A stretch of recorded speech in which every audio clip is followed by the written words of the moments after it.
You're listening to Snippets from the Summit with your host, Scott McKay.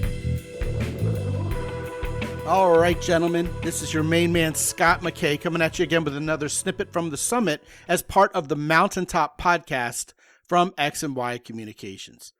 Have you ever noticed that pickup advice has historically focused on happy women? You know, you're going to meet her and she's going to be happy-go-lucky and smiling and flirting, or else the alternative, the other side of the coin will be she's going to be angry at you and cancel you for approaching her because she doesn't like you. Well, see, that's all part of the win-loss ledger, when in reality, it's not a competition, it's just a conversation you're having with the woman. But see, us guys think of it as such a win-loss scenario that the only two possible situational outcomes would be, oh, we meet her and she's happy and she's giggling and she loves us, or she's just royally pissed off because of something we did. But that's not realistic, is it? Life's just not like that. You see, there are good, decent women out there who might not be at their best, and they may be in that mental state when you have the chance to approach them, meet them, and interact with them. Now, see, while most men would probably chicken out and miss out on countless potentially terrific women, can you be the one who steps up and stands out in a situation like that? You see, nobody ever talks about that scenario, do they? Even though I'm sure, like me, you instinctively know how common it is. You've probably seen it all the time. Now, listen, I'd say approaching and meeting sad, upset, stressed, or even mildly angry women, okay, admittedly not ragey or batshit crazy women, you can leave them well enough alone, and believe me, you'll have my blessing on it. I do the same. But talking to women who aren't at their best is actually great practice. It's not only great practice for pickup, but for real-world relationships with real women, too.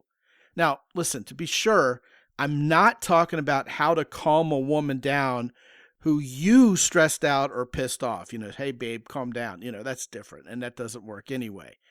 That's a completely different podcast. I'm also not talking about being her therapist or her agony aunt as if that'll somehow impress her into bed. You guys have heard how that doesn't work time and time again. It just lands you in the just be friends zone. I'm talking about when whatever's bugging her is a pre-existing condition and you just stumble across her and her situation. Now, if pre-existing condition kind of sounds like a medical term, it could be because even though the revelation I'm bringing to light in this show is way overdue and nobody's ever talked about it before as far as I know, it was actually a current popular TV show that inspired this episode. Now, if you've ever watched The Pit on HBO Max, it's as good as it's hyped to be. Yeah, it's another ER show, and, you know, I'm not really a big fan of doctors and medical stuff. I try to avoid it, so I typically don't find medical shows entertaining. And it's also kind of like the old 24 show. It's kind of a ripoff of that, in that each episode is an hour of an ER shift in real time. But that's kind of where the beauty of the show is, because it's almost like the show is shot in one take, even though we know it isn't. And it's how everybody is doing in real time, interacting with each other with real emergencies. Now, there are a lot of women on the show and a lot of men. A big part of what makes this show terrific is how all of these people handle stress and extreme emotion differently, and they also interact with each other in the midst of it. Now, some of the people on the show are brand new interns. I mean, it's like their first day. Each season is one day in the life of an emergency room employee, be they a doctor, a nurse, or someone who simply works there in some other capacity. And others are old pros. And it shows in the interactions between especially the men and the women on the show. And it's amazing how much better at interacting with and handling interactions with women some of the men on the show are than others. And we should take notes, because everybody on the show is stressed out, overwrought, and perhaps dealing with extreme sadness or anger at all times. And it's a fascinating show because you'll know the guys who are screwing up and the guys who are really building themselves up just to be super attractive to all the women on the show in real time, right before your very eyes. You can just see it unfolding on the show, and it's fascinating.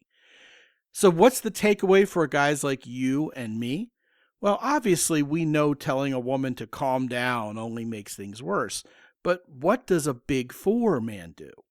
Well, he creates safety and security, knowing that women are gripped by fear to a much greater degree than we are as men.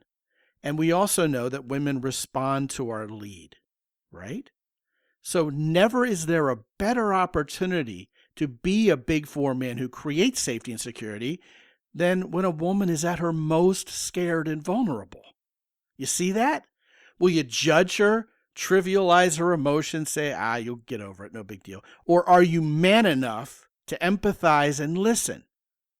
I mean, what a quintessentially perfect example of when macho falls apart at the seams and pure, virtuous masculinity, as women define it, that ignites their femininity, wins.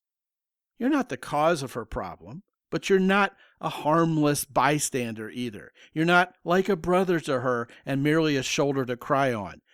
You're an agent for safety and security, right there in that moment in her life.